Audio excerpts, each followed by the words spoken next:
Olá, sejam todos bem-vindos. Está começando mais uma entrevista aqui pelo canal do Estratégia Concursos. Hoje a gente vai falar com mais um aprovado do Senado Federal, o Dimitri, que passou no concurso no cargo de analista legislativo na área de processo legislativo. Então ele vai contar para a gente aqui um pouquinho da trajetória de estudos, né? Como é que foi essa preparação, quais foram as maiores dificuldades que ele enfrentou nesse período. Mas então fica até o final aí para você saber toda a história do Dimitri. Seja muito bem-vindo. Obrigado, Paula. E se apresente para quem está assistindo. Bom dia, eu me chamo Dimitri, era um concurseiro e agora estou um concursado, né? E é isso aí. Quantos anos, de que cidade? Tenho 36 anos, faço 37 semana que vem, sou de Brasília, nascido em Brasília, já morei no Rio, mas pouquinho tempo e estou em Brasília e continuo em Brasília. E agora está aqui em São Paulo, conhecendo a sede do Estratégia, conhecendo um pouquinho a cidade, né? Tá gostando? Tô gostando. Queria ir para Ibirapuera e vocês me proibiram. Proibimos para ele vir aqui dar o depoimento para vocês acompanharem. Mas então vamos lá, Dimitri, conta pra gente como começou, como que você entrou, né, no mundo dos concursos públicos, quando foi isso e por quê? Tá, eu fiz filosofia. Filosofia não tem muito campo profissional a não ser academia, né? Eu teria que fazer mestrado, doutorado e eventualmente virar um professor universitário. E aí eu achei esse caminho um pouco longo demais e o retorno ainda é meio incerto, né? Porque é difícil esses concursos de professor universitário, muitas vezes é panelinha. Aí eu falei, vou estudar para concurso. E aí, há 10 anos atrás, eu fiz o concurso de analista de políticas sociais, que é um cargo do executivo. Fiquei 10 anos no cargo, trabalhando com política social, que é uma área que eu gosto muito. Mas, assim, a remuneração era aquém do que eu queria. E aí, quando veio o edital do Senado, eu falei, vou meter bronca aqui. E aí deu certo, graças a Deus. E para o Senado a gente já entrevistou algumas pessoas aqui, né, entre ontem e hoje, e alguns ainda não foram chamados, né, e você, ao contrário, já está trabalhando, né? Sim, a gente foi nomeado, o processo legislativo já acabou, né, porque o policial legislativo ainda tem algumas etapas, eu acho. Sim, né? tem TAF ainda. Tem o TAF ainda, né? Aí o pessoal do analista de processo legislativo e administração e alguns outros cargos já foram nomeados dia 25 de janeiro. E aí a gente já foi nomeado, já tomou posse. E foi tudo muito rápido, né? Sim. E aí eu tô lá desde 25 de janeiro, adorando o trabalho novo. Tá atendendo às suas expectativas? Tá demais. Eu fui lotado na Comissão de Direitos Humanos, que é uma área que eu tenho afim, e dialogo até com o meu trabalho anterior, que é política social, né? Então tem uma sensibilidade com minorias, que é o que a gente vai trabalhar lá na Comissão de Direitos Humanos, né? Sim. E gostando muito, bastante. Você consegue falar um pouquinho do dia a dia? Na comissão, a gente secretaria a presidência da comissão. E aí algum senador que nas lideranças indicam a composição elege a presidência. E a gente faz a ata, organiza as proposições que estão tramitando na comissão. Se algum senador faz uma proposição legislativa que é feita a CDH, ela vai para lá também. Sim. A gente faz os despachos da presidência também. O presidente, algum senador fez um requerimento para a presidência da comissão, a gente despacha isso. Vai ter convite para organização social X participar de audiência pública, a gente que faz também. Isso tudo está começando agora, né? Porque, na verdade, o ano legislativo, a legislatura está se iniciando meio que agora. E aí, ainda não vi tudo, mas é isso que a gente vai fazer na comissão. Né? É importante falar, né? Porque muitas pessoas ainda não conhecem, né, a profissão exatamente, né? Vê lá, mas não sabe como funciona. Então, conversar com quem já está trabalhando na área, às vezes pode ser interessante, né? Ainda que você tenha acabado de começar, eu acho que é interessante mostrar esses pontos. E quanto tempo você estudou, então? Olha, eu fui meio farsa, eu estudei mais pós-edital. Porque o povo estuda para esse concurso há muito tempo. E aí eu saí o edital e falei, vou estudar. Mas como é um concurso que não tinha desde 2012, então já 10 anos sem concurso. E a matéria que cai nele é uma matéria que só cai no Senado, que é o regimento interno do Senado e as resoluções internas do Senado. Aí eu falei, ninguém está estudando regimento interno há 10 anos. Então eu vou encarar isso aqui e eu acho que eu vou estar na concorrência boa contra os outros candidatos, né? Porque magistratura, Ministério Público, eu nem sou formado em Direito, mas enfim, esses cargos o pessoal estuda há muitos anos. Então a concorrência é bem difícil.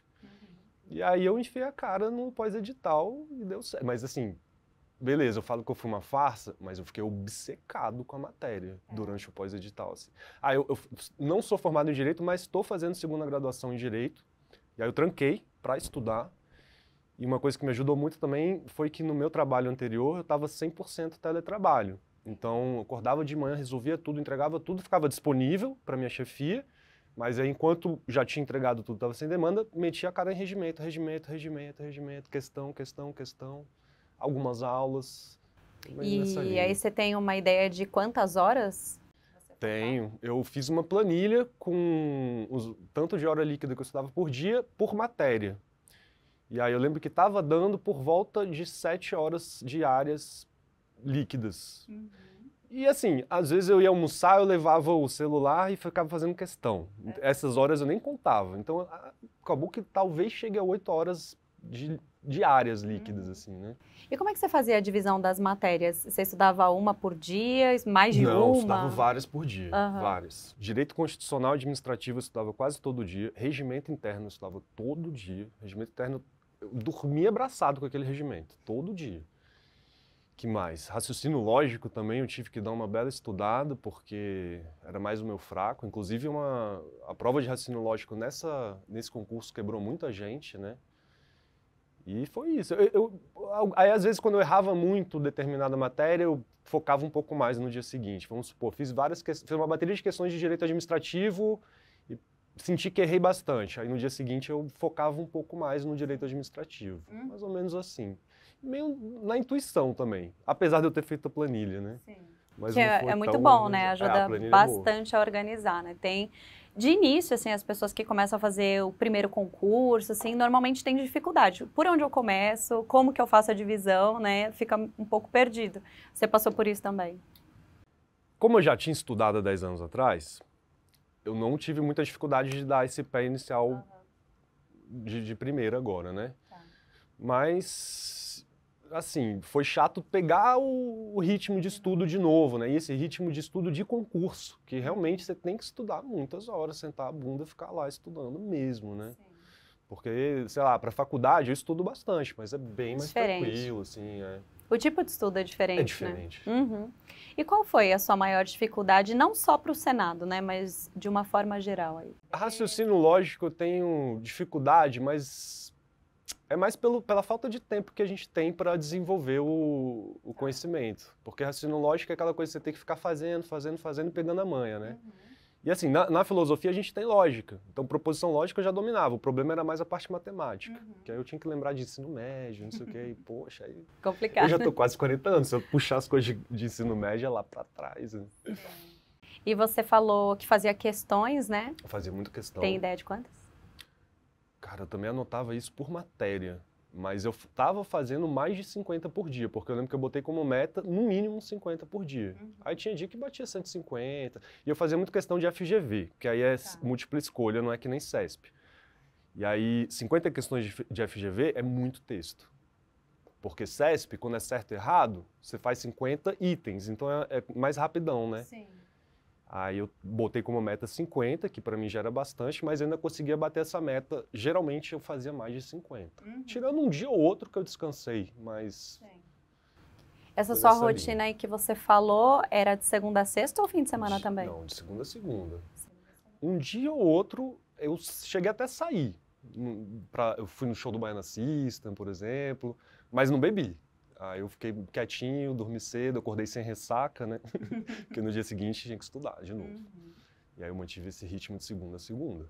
Nossa, complicado, né? Mas foi no pós-edital, então esse sprint pós-edital. Depois eu morri, assim, meu corpo desfaleceu.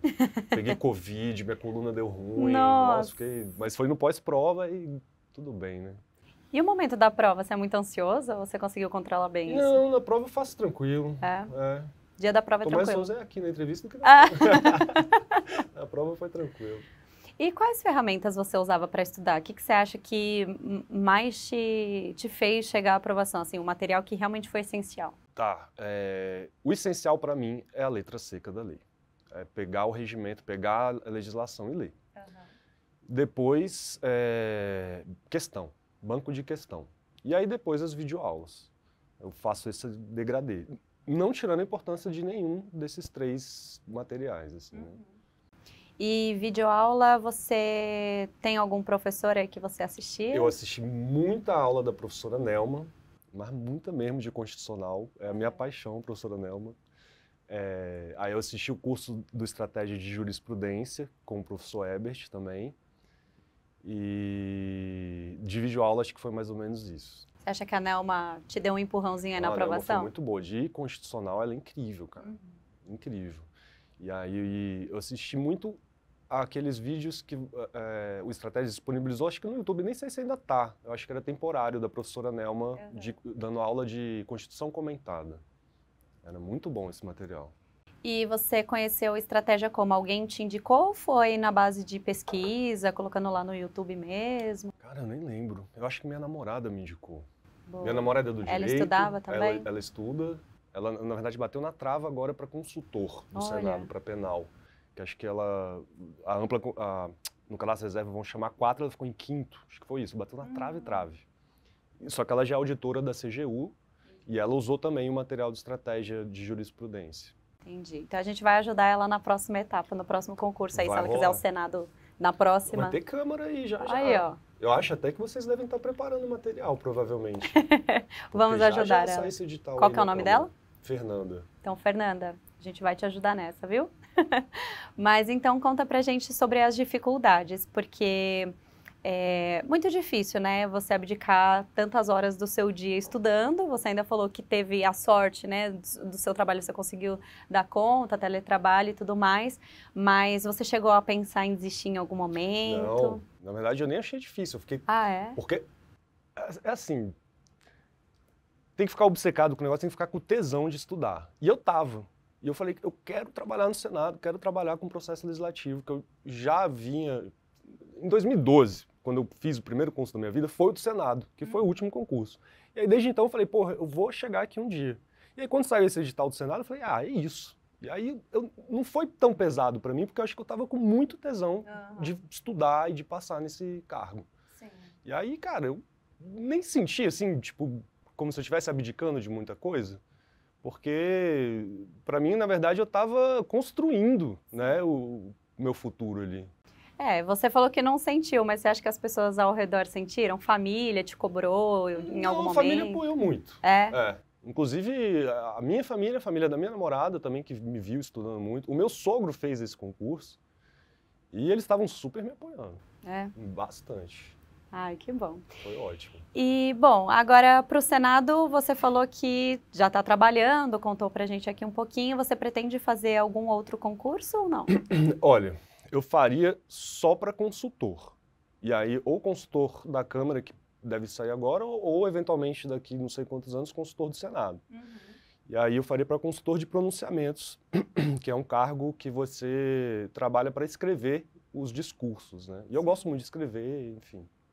Você acha que, para quem vai prestar o concurso para o Senado mais para frente, né, na próxima oportunidade, o que é importante levar em consideração?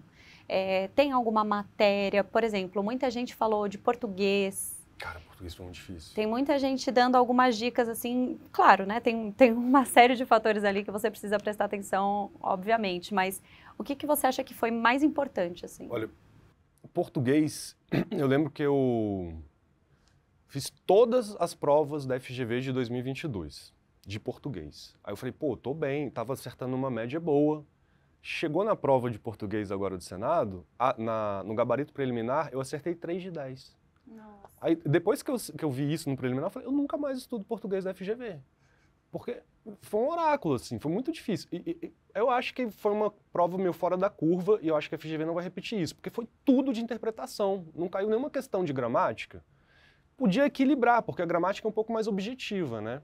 E aí, tanto que gerou muita anulação.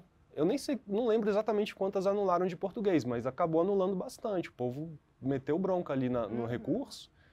E aí a banca fica vulnerável quando faz uma prova assim. Então, idealmente, eu acho que a FGV vai começar a equilibrar mais gramática e interpretação. E aí, não sei, focar um pouco nisso, porque o português da FGV foi difícil. Eu saí da prova achando que eu tinha bombado em básico, na básica, porque na básica você tinha que acertar metade, né? Era 40 pontos, eu fiz 20 e poucos, eu quase bombei. Eu dei sorte que na específica eu gabaritei as 2 redações, aí me botou pra dentro. Sim. Ó, a Adriana Figueiredo tá aí para isso, nossa professora de português, Adriana, que é sem palavras. Eu assisti algumas lives da Adriana, nem tava lembrando. A Adriana é muito boa mesmo. Ela é muito boa, deu uma ajuda aí para uma galera do Senado, viu? O pessoal tava comentando bastante dela. Ai, que bom, cara. Então, essa é uma dica já para os próximos concurseiros aí de Senado, né? Que português, todo mundo que passou por aqui citou, né? Que é um detalhe muito importante de você levar em consideração, focar no português. E nós temos a Adriana Figueiredo aí à disposição para isso. Ótima professora. E o português realmente quebrou a perna de muita gente. Acho que gente muito boa ficou de fora por causa do português nessa prova. E se você olhar para trás aí toda a sua trajetória, tem alguma coisa que você queria ter feito diferente ou você acha que tudo foi construindo, né, as etapas até você chegar aqui e faz parte do processo mesmo? Antes de eu pensar em fazer concurso, assim, olhando para trás, eu acho que eu deveria ter feito direito em vez de ter feito filosofia. Porque filosofia é isso, a perspectiva profissional é muito fechada, né, muito acadêmica. Ou você ir dar aula. Só que eu não tinha tino para dar aula para ensino médio, assim, não tinha vontade. E aí direito, querendo ou não, é uma faculdade de humanas, né, humanas aplicado, né, como é que o pessoal fala? Acho que ciências sociais aplicadas. E aí eu já teria entrado no mundo dos concursos antes, ou então às vezes ido para a carreira jurídica, né, algo nessa linha. Mas agora você já está realizado, né? Não, agora eu estou realizadíssimo. Fazendo direito, vou terminar a faculdade, porque a galera, meus amigos, estão perguntando, mas você vai terminar agora o direito? Eu falei, vou. Já começou? Claro. E lá dentro do Senado vai abrir também oportunidade de ascensão lá dentro, né? E aí eu quero fazer terminar o direito fazendo um TCC sobre processo legislativo, e no mestrado também. Lá no próprio Senado você tem o ILB, que é o Instituto... Eles dão até pós lá, aí tem o CEFOR da Câmara que tem mestrado. E aí o servidor do Legislativo, tanto do Senado quanto da Câmara, podem fazer o mestrado lá. E aí mestrado em processo legislativo, né? Fazer essa capacitação profissional, porque é o órgão que eu vou aposentar, né? Os colegas lá que a gente conhece, a gente até conversa assim, eles falam, olha, a gente vai ser amigo durante 40 anos, porque ninguém sai daqui, cara.